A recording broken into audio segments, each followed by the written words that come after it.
আজকে কমিটি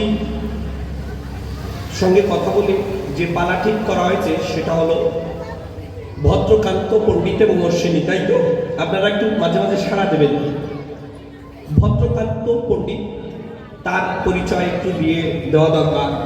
ভদ্রকান্ত পণ্ডিত হলেন সেই ব্যক্তি যিনি জগৎমান্য পরম পূজ্য শ্রী শ্রী হরিসঙ্গীত, আপনারা সবাই শুনেছেন, পড়েছেন, দেখেছেন।